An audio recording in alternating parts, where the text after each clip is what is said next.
Your home is your biggest investment. And around Pittsburgh, nobody protects it like a neighbor who's been doing this for over 30 years. Bella Construction. Family owned, fair pricing, free inspections. Roofing, siding, gutters, windows, and doors. Done right the first time. Serving Irwin and the Pittsburgh area since 1995. Call 724-515-5163 or visit mybellaRoof.com.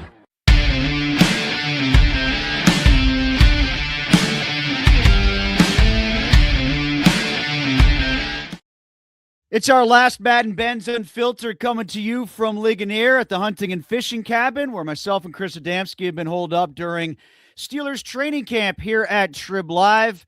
And again, we are brought to you by Bella Construction. Roofing, siding, gutters, windows, and doors. Family owned, serving Pittsburgh since 1995. Call 724-515-5163 or visit mybellaRoof.com. Tim Benz, Mark Madden with you. Steelers training camp breaks tomorrow. The Steelers have their second preseason game Friday against the Jets, the second former Aaron Rodgers team that he will face. Maybe this time he'll actually play. Mark, should he, or should the Steelers not bother with giving Aaron Rodgers any snaps this week in the preseason either? I wouldn't give him any snaps during the entirety of the preseason. A, he's 42 and could disintegrate. And B, specifically looking at this week's game against the Jets, it looks like DK and Pittman won't be available. So what would the point be in terms of even, trying to get them in sync, the quarterback and the top two receivers? So I'm excited to see Aller and Howard play again. Rudolph too, because he was really good. The McCarthy effect on full display with all the quarterbacks. And it might be the last time we get to see Howard ever in a Steeler uniform these next two games. So let's enjoy it. And that's not because I think he didn't do well in the first preseason game. I think he did. I just think they're not going to keep four, and I think he'll be odd man out. I was on Channel 4 last night with Andrew Stockey, and he advanced the idea, and I don't think it's a bad one, actually, to have Will Howard play some first-team reps, either with the first – whatever iteration of the first team exists with the Steelers or going against first-team players for the Jets. I kind of like that idea. Not to shun Mason Rudolph at all, but let's see what Howard has against better competition with better teammates. Tim, I'm making a motion with my right hand right now that is familiar when I evaluate that idea. He's toast. I mean, I've gone full circle several times. I had him as the number 2 at one point. Mason Rudolph in a couple series proved he's that guy. The experience and just he knows how to play quarterback at this level.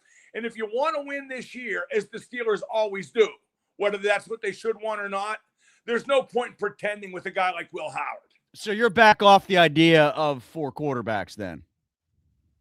No, I mean, I don't care in terms of I won't be outraged either way, Tim. I don't think it matters who the 52nd guy is.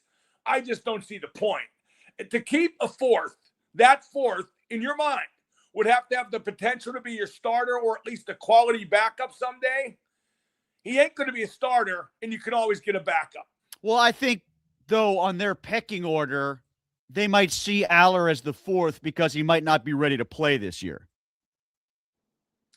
Yeah, but if you get all the way down to the 3rd guy, whoever that's designated, you in trouble anyway. So your suggestion would be go with 3, and if Aller still ain't ready, if you somehow need a 3rd, go out and get the Kyle Allen of the moment, whatever week you're playing in. That's what your suggestion is? That, and let's talk about hockey. No, I'm kidding, but I mean, well, by that point we could, because it will be in the season, so we could do that. It's funny. I know people want to talk about this, and I'm no less guilty, but it gets tiresome and too much minutia. I think it's a simple decision now. It really turned in my mind when Rudolph looked real good under McCarthy in these first 2 series. Well, I'll say this about the whole 4 quarterback thing. And, we always get down to, oh, my God, how can you keep a 4th and let that defensive back go or let that defensive lineman go? We always remember, like, Super Bowl runs or playoff runs because they kept Willie Parker. Isaac Redman helped him as the last guy who made it. Ramon Foster was a 10-year starter, and he was the last guy who made it. You know who we never talk about, Mark? The guy they let go that went somewhere else and then cost the Steelers a Super Bowl, because that never happened. It never happened. They never lost a Super Bowl bid because of somebody they let go on cutdown day. So keep the fourth quarterback then. That's right. And Will Howard, if they let him go, or I don't know, Eli Heidenreich, whoever the last guy cut is, he ain't going to come back and haunt Pittsburgh. What'd you think of Benton's money? I think Cam should hold in again. Start his hold in as they break camp. That's a great idea. Actually, I think it's hilarious that the highest paid defensive lineman in Steelers history is a backup, and that they paid Herbig and he's a backup, and Washington and he's a backup, and still haven't paid Porter. I just submitted a column to the Trib about that. It's really mind-boggling the order in which they approach this, and I'm wondering now if they just don't want to pay Porter, if they'd franchise him next year. Because, the franchise tag next year for cornerbacks, even with all these big contracts upping the ante, Tim, it could come in at less than what Porter wants.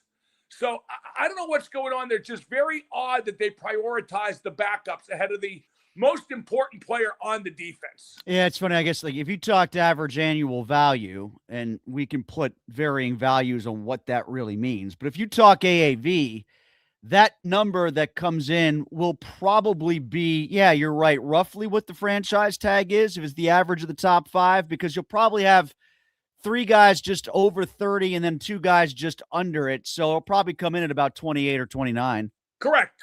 Which if Porter wants 30, that's a little less, but that's being a little bit petty, Tom Petty, over that number when the Steelers do have the cap room. And whatever they feel like they're overpaying Porter now, they kind of deserve by doing it in this order. They're saving the most expensive guy for last, and the longer they wait, the more it goes up based on who else they paid in their own building and who else is making money at the position outside of their building with other teams. Unless this was a Porter tactic to outweigh the other contracts to up his value. But I have not heard that. I'm assuming this is the Steelers who have caused the waiting game. Yeah, I don't think necessarily Porter went in thinking I got to get 30. But if he sees everybody else get 30, he can get up to or 31 or 32 or 33. He can get up to 28. He can get, and maybe he thought he could only get 25 before. I think he should want 30 at this point. He's a $30 million cornerback by the definition of what's being paid. And they should just pay him. They need him. He's the most important. I mean, they can lie to themselves about TJ Watt, who's washed, and Cam Hayward, who's old, and that Nick Herbig can step in. The most important player on that defense is Joey Porter. Without him, that is a rotten secondary. Just to clear up one thing here, Eric chimed in right away. Did you say this is your last Unfiltered? No, I said it's the last Unfiltered from here at the cabin. We say goodbye to the deer after today. We're coming back from training camp. Unfiltered continues. It's just the last one. I never went to training camp except for Dino's and Sharky's, which is the best part of training camp. I'll have one more night at Sharky's tonight on Fox Sports Pittsburgh 970 with Jerry Dulac, by the way. If people want to listen, it'll be our final show from out here, and then we'll come back. I'm going back there to do probably Dino's too, to do a Penguin game, like a watch party. And Tim, I already told Sharky's management, find a away Penguin game on Thursday night, prime rib night at Sharky's. I'm sure they'll have a couple of those. Let's go to the Penguins, Mark. It was an interesting conversation we had in the podcast. I suggest everybody listen to the podcast. I know you enjoyed talking a lot of hockey. We did that, just divergent paths, Penguins games and series past, hockey of the 1970s, and we got into Mario and his role in ownership, Mark, which you don't think will be as foundational, as ingrained as maybe some people want it to be, even with the new ownership group. Well, I thought they might want him to be president or CEO and have like a bit of hands-on. I mean, not, be in the office every day, but, And now I've heard he's content being grandpa to his 6 grandchildren and being involved in what they do. And he might just, do something. Like the animosity's not there, obviously, between Mario and the Hoffmans like it was with him and FSG. Because FSG, buffaloed him money-wise and lawyer fee-wise, etc. But yeah, I think Mario is going to be there more and on the Jumbotron and in the locker room, but I don't think it'll be official or momentous. Do you think that affects Sid at all or no? Why would it? I don't know. I'm just wondering if you think it does. I mean, I don't know how Sid really feels about some of the ownership changes that have happened since Mario and Burkle gave up the team, because those are the guys who were in charge when he got there. Sid is the logo, and the logo is Sid. The ownership is actually peripheral to that. Does Mario want to be involved at all, you think, from like a hockey standpoint, a hockey knowledge standpoint? He never has. I mean, there were a few times where he pitched in when he was the owner, but very few. He would often say, we hire people to do that. I mean, there have been times like he told Ray Shero bounced the idea of trading for Hossa off him back in 2008, right? And Shero was hesitant, said Mario goes, no, do it, we're close. But that is the extent of his participation, stuff like that, kind of being a sounding board. And that was back then. I don't even think so now. A little on Yager too, if right? Kyle called him, Mario would talk to him, but I don't think he's seeking that or wants to necessarily participate in that. I mean, there's a little bit on Yager too, because he more or less gave the thumbs up to bringing him back, right? When they tried back in 12. No, Yager gave himself the thumbs up to bringing him back, but lied about it. That was the extent of that. Mark, how about the Pirates and the Paul Skenes decision to push him back until Wednesday against the Tigers? I am dumbfounded by all of this because I suspect they are dumbfounded by all of this. You tell me, Tim, I don't think they know what's wrong. I think this is a fatigue issue and not an arm or elbow injury, because if it was an arm or elbow injury, he'd be shut down, period. Yeah, I get a little blurry, though, when we're talking about fatigue versus injury. Like, what is the fatigue then? Define fatigue for me if it's not injury. And I'm not pushing back against your explanation, Mark. That's the dumbfounded part. Okay, he's fat. He does the max effort thing, if we're to believe Kurt Schilling, which means in an abstract way, he tries too hard. In between starts, yeah, that's what Schilling was talking about too, like the workout routine in between starts, and even the pregame routine. The way he throws, he like all these Pirate pitchers explode with every throw, and that, according to Schilling and some other baseball experts, wears you down. Although, as I said on the podcast, Tim, when it comes to max effort stuff, the Pirates, any great starting pitcher, even good, they're not going to keep past X amount of years, probably past arbitration, right? Mm-hmm. So let them burn their arms out via max effort to do the best they can while they're here. And I had people on Twitter saying, "Oh, you can't do that to somebody's career." Sure, I can. You work for me. Well, yeah, and on top of that, like I'm kind of tired of asking the what questions. Everybody keeps asking what's wrong with Paul Skenes. We know what's wrong with Paul Skenes. He's catching too much of the plate. He's not as good with runners in scoring position with runners on base. His velocity is down. The vertical drop and the horizontal break in his pitches aren't as good. That's the what. The why is more the question. Like, what has gone into this? And one thing that was pointed out in the Buster is only it mental too. That's something people haven't. I mean, what's on his mind? I don't know what's on his mind. I'm not suggesting anything, but again, the easiest thing in the world would be if this were an elbow problem. Sure. Or a shoulder problem. Yeah. But to diagnose everything we're talking about is something that really can't be diagnosed. Well, one thing that was said on the Only podcast, and I can't remember which one of the guys said it, but one of them said that if you look at the way he's pitching, and this is getting into the Sabery numbers, but his extension of the plate is further than it's ever been. And normally that's a good thing because you got the ball in your hand longer as you get to the plate. But when he's releasing it, for whatever reason, it's dropping less, it's breaking less, it's staying in the zone more, and guys are hitting it harder. So I don't know if that's something they found in his most recent bullpen. And that's the weird thing to me, Mark, is that when I was there on Saturday, I asked Kelly, how is Paul doing since that 65-pitch outing? How did his week go? And he said it went okay, kind of gave me a non-answer answer, gave no indication that he wasn't starting on Sunday. And then after the game Saturday night, he said Paul's pushed back for Sunday to Wednesday. So either something happened after he came in. Nah. He lied in the first place. Kelly did. I think that's probably the case. I'll even go so far as to suggest this, Mark, and maybe you could accuse me of being too conspiratorial here, but I can put two and two together a little bit. Do you think that they knew in advance, even of Ashcraft pitching, that they would be willing to let him go the distance because they knew they weren't going to have Skenes on Sunday and they didn't want to burn the bullpen? Yeah, the Ashcraft complete game was random. They didn't need to have him throw it. He only threw 85 pitches, I know, but they were ahead 9-1 halfway through the game. I don't know why you're not trying to save his arm like you're trying to save Skenes' arm and Jones's arm and everybody else's arm, and like you had been trying to save Ashcraft's arm. So that was random. I trace a lot of it to they don't know what they're doing. They're just haphazard in their administration. It's just gone weird down there, just at the same time as it's gone bad down there. Here's what I think. And by the way, if you're saving the bullpen by having Ashcraft pitch the complete game, tell me specifically what you're saving the bullpen for, because it's over, Johnny. As far as I trace Skenes' problems back, if you made me pick a cause, and this is very conspiratorial too, Tim, but I got to tell you, if Skenes had hit John F. Kennedy in the head from the grassy knoll, Kennedy would not have had to leave the game. Skenes has lost that much velocity. But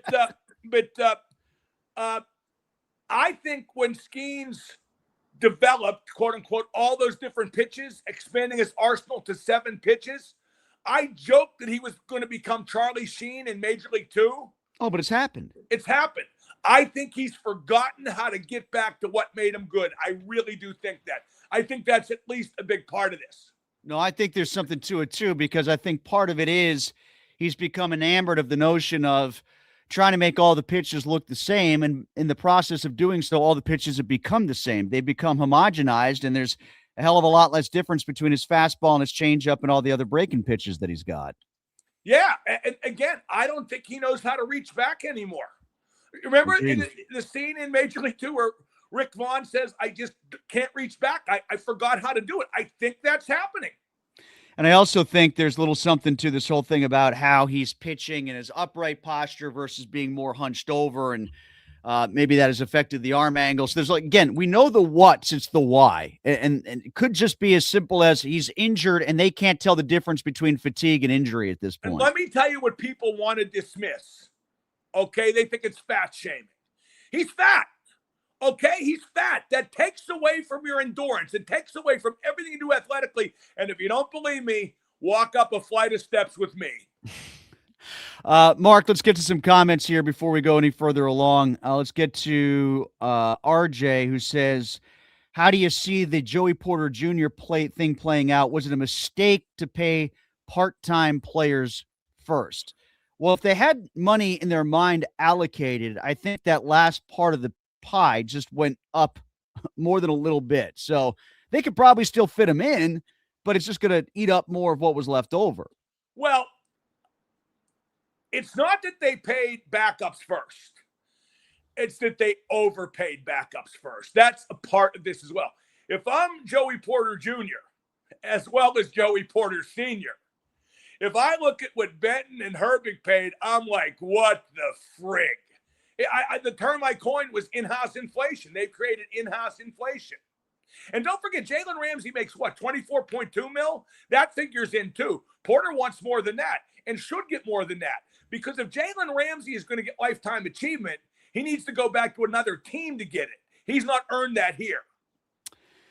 At the bottom, Sports Sharp 412, if the Pirates were 40 games under instead of 4, Skenes would be recovering from Tommy John already. That's not true. That's not true. If there was any sign of that, he'd be shut down. Yeah, any sign of that. I'm sure he's had some sort of imaging done at some point this season. No whether they've said it out loud or not. If I were him, I'd want it. If I was the team, I'd want it. If I'm his agent, I'd want it, because unless this is 100% intentional, he knows exactly why his velocity is down and he's not saying it. He has to be wondering why. So if I'm him, I'm asking for it. And if I'm tired and my arm is fatigued, then I want to know what's hurting or what's not there. So I would have gotten the imaging to see if it's a UCL. Does anybody really think that Paul Skenes would pitch through a potentially damaging elbow problem for the Pittsburgh Pirates before his careers even got to arbitration? How could he's not going to die on that hill for the Pirates when it's the Yankees or Dodgers that are going to be paying him. He ain't even going to die on that hill when the time comes for the Yankees or Dodgers. He is part of a new breed of player in every sport, and it's widespread. That's about himself first, that don't get the logo at all.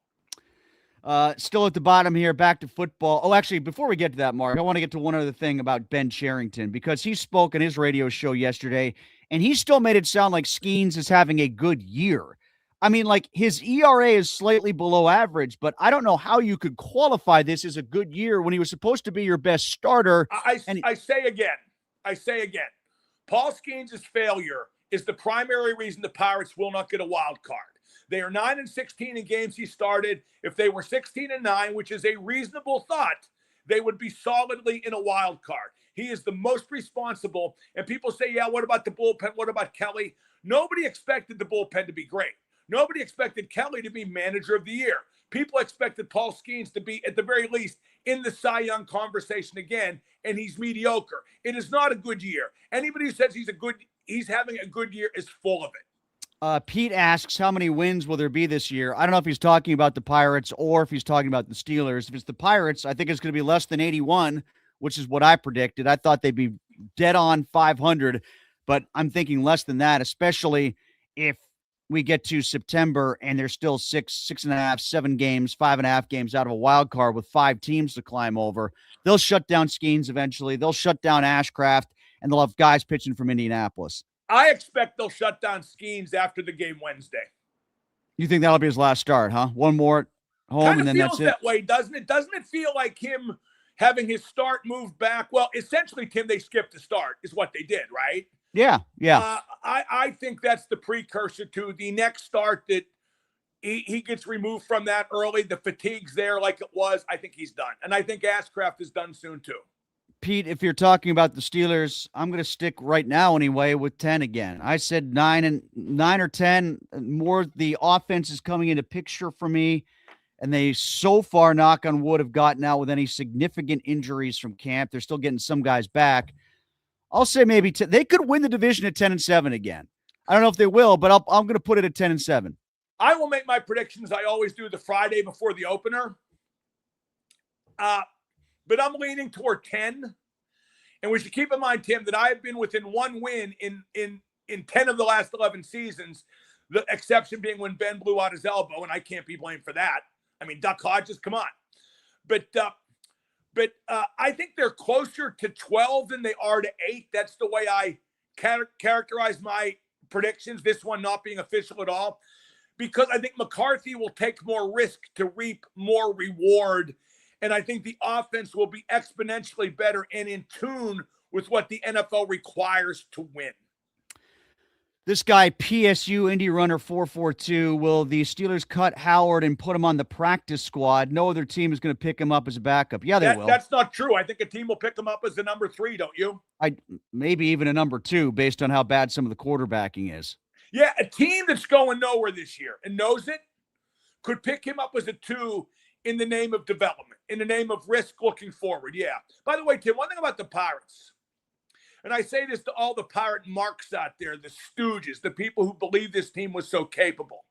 What's it going to feel like in September, which was supposed to be meaningful baseball, when they're not playing meaningful baseball, when they screwed the pooch, and like you said, Tim, guys from Indianapolis are up here starting games. The folly of keeping Brandon Lowe will be all that more evident when they should have traded him, because they were going nowhere at that point. They were lying to themselves. And the sad part about this Pirate team is, and I'm going to emphasize this and stick it where the sun don't shine until next season, whenever that occurs. They're going to miss the playoffs, but it won't be because they weren't good enough. They had a good enough team to make the playoffs. They should have spent a little more, got a little more, but even with what they had, they were good enough to make the playoffs, and they blew it. I would say that if you're going to really pin something on the general manager, well, there's 2 things you could pin on the general manager, but they're the same thing. It's they never should have broken spring training with a bullpen that weak, and when they had to realize how weak it was, Cherington needed to pull a Rutherford and make a big deal early. I think you needed – go ahead. Yeah, but, okay, you're 1,000% right about breaking camp with that bad bullpen, okay? But in terms of making the deal early, and Rutherford himself talked to me about this. He believes in doing it, but the deal has to be there. And don't forget, when you looked at the standings like a month before the deadline, just about every single team in the league could talk themselves into being in the playoff race. So Sherrington at that point would have had to go out and make a baseball deal, which he has shown no acumen to do. Yeah, I guess, I would have to do some forensics on this and get some honest answers from the Pirates, or maybe somebody could filter me some honest answers from the Mets. I'm just throwing this out there as a for instance, all right? Like, if the deal that they ended up striking to get Weaver had, like you just said, if that deal wasn't there in May or June, and the deal at the time was Stafora still, but we're not going to eat as much of the contract, then they should have done that.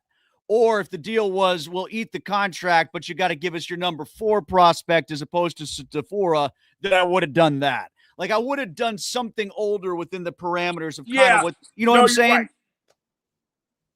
All right. No, you're right. You're right about that for sure, Tim. And by the way, if you're talking forensics, we either want to call Quincy. Remember Quincy? Jack? Yeah, I do remember Quincy. Yeah, right. Or boy, that's a dated reference. Or Cyril Weck passed away not long ago, didn't he?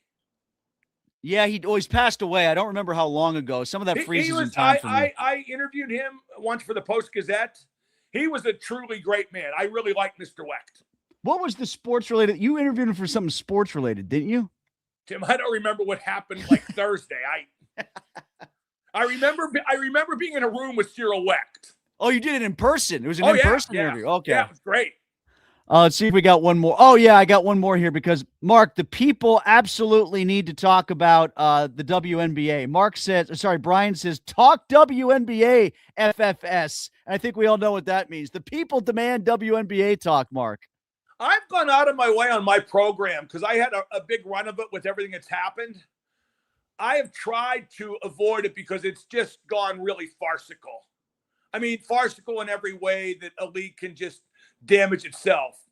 Angel Reese, I guess, missed the layup against Caitlin Clark that would have won the game last night, and Caitlin Clark more or less laughed in her face. I guess that's funny. Yeah, and she shot a 3 over, and I know the clip you're talking about. Like, they had a close-up shot of Angel Reese's face, and Caitlin happened to be on the baseline and kind of looked over and smiled and got right in the camera frame. And did you know? I didn't know this. Here's a new thing: the Atlanta team refuses to come out for the national anthem.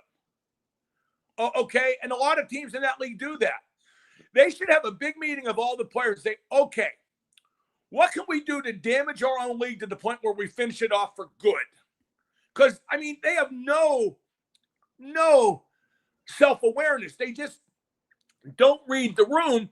And as I'm fond of pointing out that nobody else wants to point out, you know, it has a higher average per game attendance, Tim. I think you wrote that the AHL does. The AHL, playing in smaller cities, smaller arenas, not great arenas, no national TV coverage. The AHL. Nobody really cares about the WNBA except the radical WNBA dolts, and they want to ruin it too. The proudest moment in WNBA history is when they damage it to the point where it folds. They will actually wear that like a badge of honor.